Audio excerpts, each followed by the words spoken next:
Nimekwambia mwezi wa 7 natakiwa kuanza kujenga ujenzi juu ya hekalu la Mungu. Maana yake mwezi huu wa 6 mwanamke ana mimba ya miezi 8. Ikifika mwezi wa 7 mwanamke ana mimba ya miezi 9.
Nakuwekea linki juu ya, nimekuwekea picha ili uone kile ambacho nilikitabiri mwaka 2021. Amen. Hichi ambacho nilikitabiri mwaka 2021 nitakuwekea picha uone, na nilitabiri kuhusu mwaka 2025. Amen. Lakini tutoke huko. Nimerudi tena juu ya kile ambacho Bwana amenifunulia. Amen. Bwana Yesu asifiwe. Bwana amenionyesha mwanamke ambaye ni kanisa. Watu wanasema bado hatujajipanga, bado hatuwezi kujenga hekalu la Mungu, bado hatujajipanga. Mungu aniokoe mimi na nyumba yangu. Mungu akuokoe wewe ambaye unasimamia katika madhabahu hii na nyumba yako. Amen. Kwa sababu watu wamekataa kwamba hawajajipanga kufanya kazi ya Mungu, hawajajipanga kujenga nyumba ya Mungu. Narudia tena Hagai 2, Hagai 1. Watu hawa wanasema kuwa watamjengea Mungu mwakani. Je, ni wakati kukaa katika nyumba zinazoharibika, zinazoliwa na mchwa? Wakati huu ni wakati kuendelea kukaa katika nyumba zinazoharibika, au ni kujenga nyumba ya Bwana isiyoharibika kwa ajili ya wakati uliopo, kwa ajili ya kuokoa wakati uliopo? Kwa ajili ya kuokoa na uovu? Huu si ndio wakati wa kuokoa na uovu? Lakini watu wanasema muda bado, sisi hatujajipanga, na wakia katika nyumba za kuharibika, nyumba za kubomoka ambazo haziwezi kuwaokoa. Amen. Leo nataka nikupe maono kuhusu mwanamke, na hii sio mara ya kwanza kuhusu mwanamke. Kama nilivyosema, kwa sababu mambo mengi sasa hivi siwezi kuyazungumza yote ambayo Bwana alinionyesha, ambayo anatimia na anaendelea kutimia, lakini nimenyamaza kwa sababu Bwana amesema usizungumze. Bwana anasema usiongee. Maono kuhusu mwanamke. Maono ya kwanza kuhusu mwanamke. Tunajua mwanamke ni kanisa. Aidha labda awe ni mwanamke ambaye unamfahamu, unamjua kutokana na level yake au cheo chake. Amen. Kutokana na level yake au cheo chake uwe unamfahamu. Lakini kama haumjui au yuko namna gani, basi hiyo inazungumza kanisa. Amen. Nimesema mwezi wa 6, mwezi wa 7 ujenzi unatakiwa uanze, yani kanisa lianze kujengwa mwezi wa 6, mwezi wa 7. Maana yake niliona mwanamke ana mimba ikiwa na miezi 8. Amen. Mwanamke mwenye mimba yenye miezi 8 na anasema hayuko tayari kujifungua kwa sababu hajajipanga kujifungua. Nimekwambia mwezi wa 7 natakiwa kuanza kujenga ujenzi juu ya hekalu la Mungu. Maana yake mwezi huu wa 6 mwanamke ana mimba ya miezi 8. Ikifika mwezi wa 7 mwanamke ana mimba ya miezi 9. Yuko tayari kujifungua. Yuko tayari kujifungua. Lakini anasema kwamba hajajipanga kujifungua wala kubeba mtoto. Kwa hiyo mimba ya miezi 8 tunataka iharibike. Je, mwanamke huyo atakuwa mzima? Mwanamke huyo atapona? Amen. Twende kwenye maono ni kuonyesha. Maono ya kwanza kuhusu mwanamke. Maono ya kwanza kuhusu mwanamke ilikuwa niliona mwanamke mmoja akitaka kujiua, mwenye mimba akitaka kujiua. Nami nikapiga kelele sana ili watu wamsaidie asije akajiua. Wakamsaidia, wakamuingiza ndani. Wakamzungushia vitenge. Nami nikataka kuingia mle ndani kwa hasira ili kumpiga kwa nini alikuwa anataka kujinyonga. Wakati nataka kufanya hivyo, kulikuwa kuna mjumbe wa Mungu, malaika wa Mungu alikuwa amesimama mlangoni, akaniambia uruhusi kuingia. Akanizuia, akasema uruhusi kuingia. Nikasema nataka niingie nimpige kwa nini alikuwa anataka kujiua, kwa nini anataka kujinyonga. Hii hali ana mimba. Amen. Hiyo ni ya kwanza. Ya pili ilikuwa ni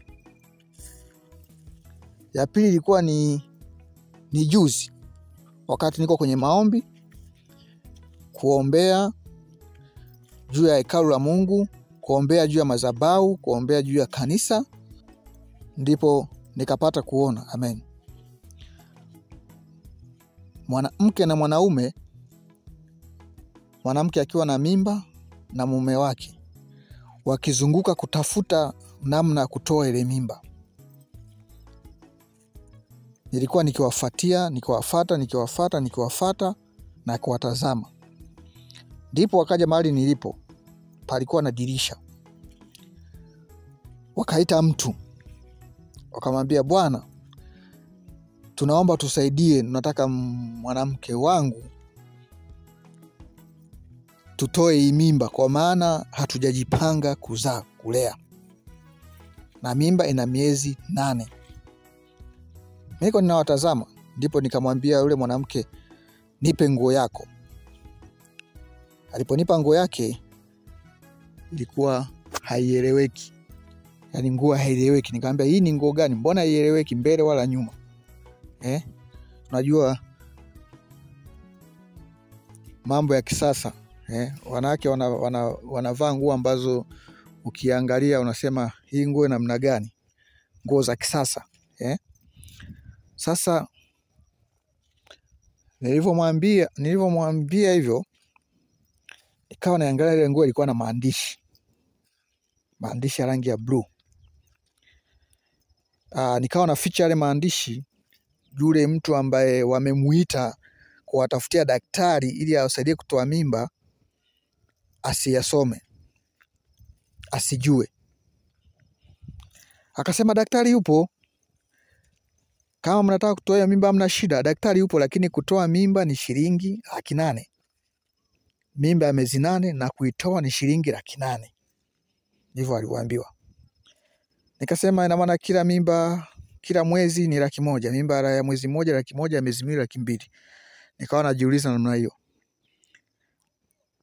Kisha akasema, lakini kwa sababu ni ya miezi 8 inabidi itolewe kwa mfumo wa drip na si kwa mfumo mwingine, yaani wakuwekee drip ya uchungu ili ujifungue huyo mtoto. Amen.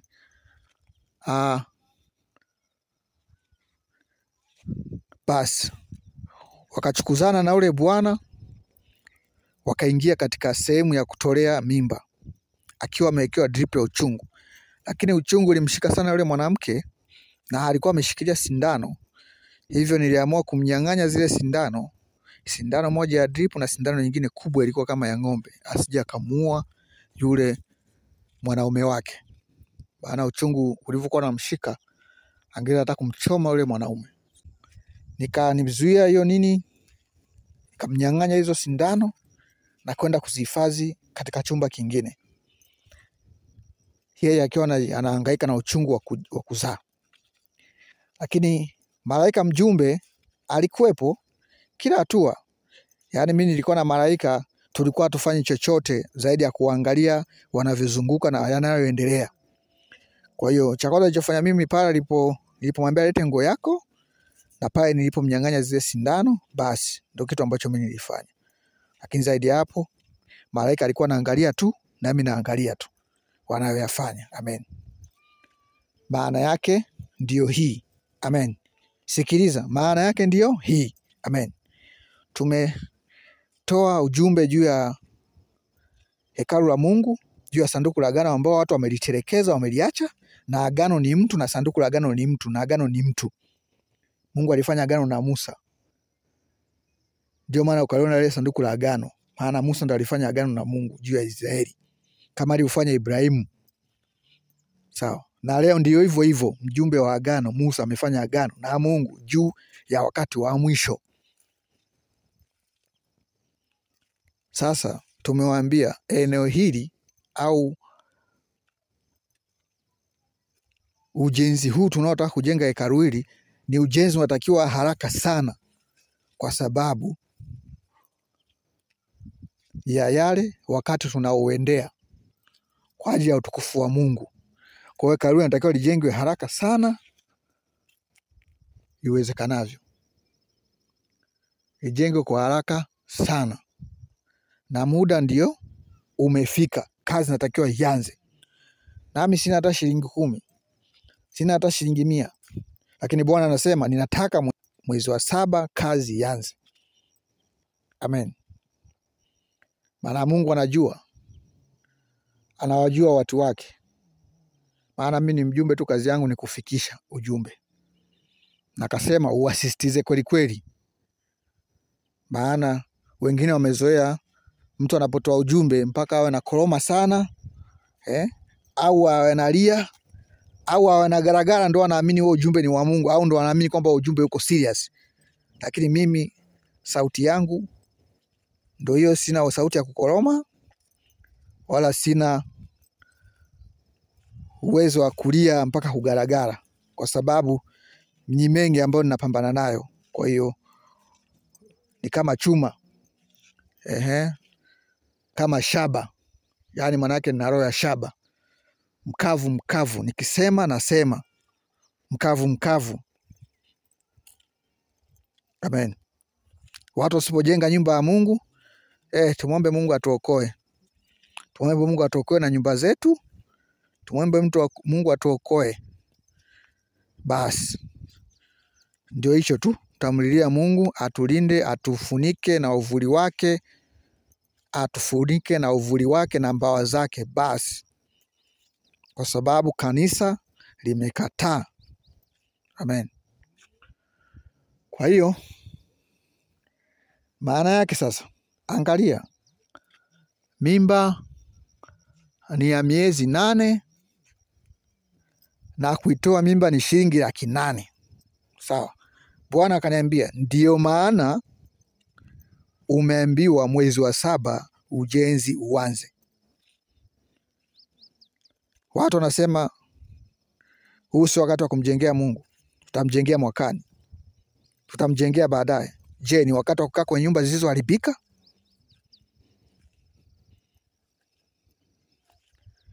Bwana akasema waambie mwezi wa 6 niliyokuamuru kuwatangazia ndio mwezi wa 8. Mwanamke ana mimba ya miezi 8, yani kanisa linakaribia kujifungua. Maana yake kanisa linakaribia kutoa utukufu wa Mungu. Kama Yesu alivyozaliwa. Uliona Yesu alipozaliwa, watoto wa mji mzima waliuawa. Kwa hiyo utukufu wa Mungu unapokaribia, mtoto anapozaliwa, utukufu wa Mungu unapokuja, mtoto anapozaliwa, angalia kinachokwenda kutokea. Angalia kitakachotokea. Ndio hichi ambacho ninakwambia sasa. Kwa hiyo unapaswa kujua kwamba mwezi wa 6 huu tulionao ndio mwezi wa 8, yani mwanamke ana mimba ya miezi 8 kwa ajili ya kujifungua. Kwa hiyo mwezi wa 7 ndio mwezi wa 9 wa kujifungua, yani kanisa. Sasa mwezi wa 9 ndio wakati kanisa kuonyesha yani kanisa kutoa utukufu wa Mungu, kuonyesha utukufu wa Mungu kabla adui, kabla shetani hajaingia na kuharibu, kama Herode alivyofanya. Amen. Bwana asifiwe. Lakini kanisa linasema halijajiandaa. Kanisa linasema halijajiandaa kujifungua. Ni heri kutoa mimba. Yaani umebaki mwezi mmoja, watu wanasema kwamba hatuwezi kujenga hekalu la Mungu. Hatuna pesa za kujenga hekalu la Mungu. Yaani bila kujua, wanayembishia au wanayemkataa ndio anaye wasimamia. Ndio anayewasimamia. Ndio sanduku la agano, ndio mjumbe wa agano. Lakini wanajibu kwamba sio kwamba hawajengi, hawana uwezo. Makanisa mengine yapo mengi tu na wanajenga, lakini lile wapasalo kuwaokoa hawana shida nalo. Yaani wameona uongo ndio bora kuliko ukweli. Wameona bora kufuata uongo, wakati uongo hautakusaidia. Ndio maana anasema, Hagai anasema, ndipo mtakapowakusanya makuhani wenu na kuwauliza, je, walijua sheria ya Bwana yatakapowatokea? Mimi namwomba Mungu yatakapowatokea, ndipo mtakapowaita makuhani wenu na kuwauliza, je, mlijua njia ya Bwana? Mlijua sheria ya Bwana ilichokuwa nataka? Maana mmetuambia tufanye hivi, twende huku, lakini tazama yametupata. Je, mlijua tunapaswa kufanya nini? Mlijua tunapaswa kufanya nini? Mlijua tunapaswa kufanya nini? Ndugu yangu, kama unataka sauti ya kukoroma, sauti ya kufokafoka, unataka machozi, nitoe machozi ndio uamini kama ninaongea liko serious. Mimi ni mjumbe wa agano, nililobeba ni zito na ni kubwa. Siwezi nikawa kwa staili ambayo wewe unaifikiria au unaitaka. Niwe mtu wa kulialia, niwe mtu wa kugaragara ili wewe uniamini.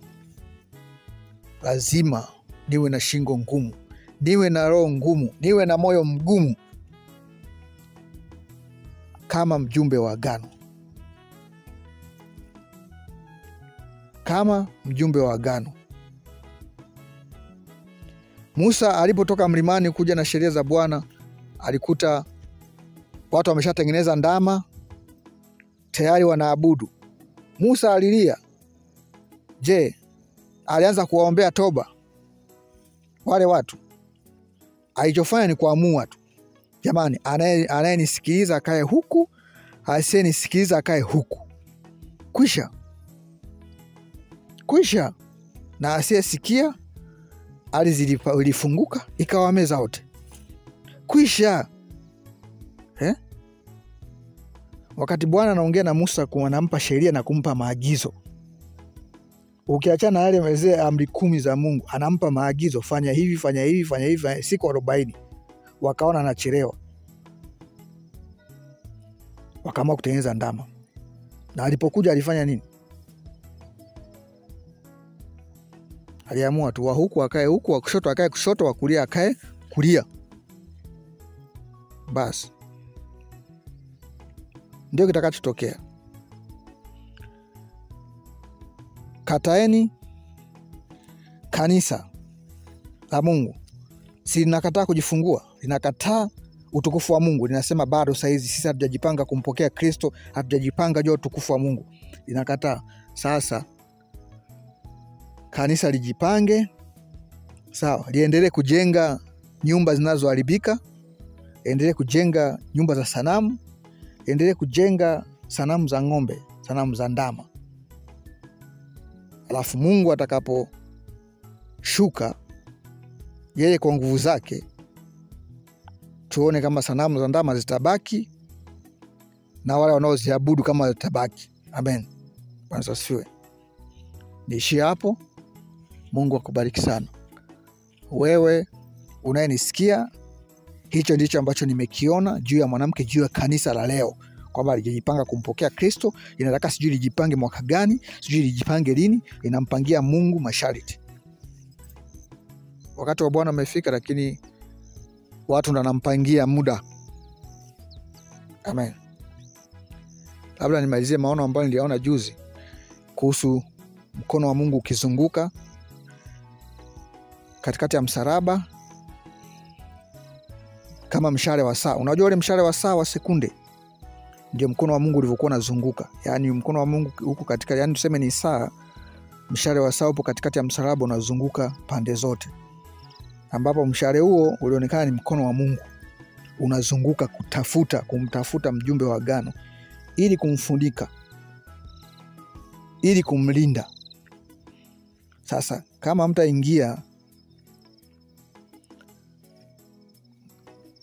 mtaingia juu ya kifuniko cha Mungu ambacho Mungu anakitaka kwa mjumbe wa agano, ambacho Mungu anataka kumfunika mjumbe wa agano, na nyinyi hamtaki kufunikwa na Mungu kupitia mjumbe wa agano, basi Mungu atatulinda. Mungu atatulinda wale ambao wako pamoja nasi juu ya madhabahu hii, na wale ambao wamekuwa wakiongozana nasi mpaka hapa tulipofikia. Bwana atawalinda, Bwana ataokoa. Usifikiri unavyowasikia unafikiri ni bahati mbaya, na sio kwamba utayazuia. Njia ya kuzuia Nishasema njia ya kuzuia ni kukaa kimya. Lakini watu watakubali kukaa kimya, kwa sababu siku zote wamekuwa wakitupuuzia, wakituona ni manabii wa uongo. Kwa hiyo wataendelea na mambo yataendelea. Amen. Mlango wa 5 umekwisha funguliwa. Mlango wa 5 nimekwisha ufungua, ufunguo namba 5. Kasoma Ufunuo 6 mstari wa 8, wa 9, wa 10. Naye akaenda kuwasalimia watakatifu, wakamlilia Bwana hata lini? Akaenda kuwavisha mavazi watakatifu, mavazi meupe. Wakamwambia Bwana, hata lini utalipa damu yetu juu ya wakao katika nchi? Akasema, subirini bado muda mchache kidogo. Bado ndugu zenu ambao wanapaswa kuuawa kama ninyi. Kwa hiyo subirini. Amen. Mungu akubariki sana. Uwe na siku njema.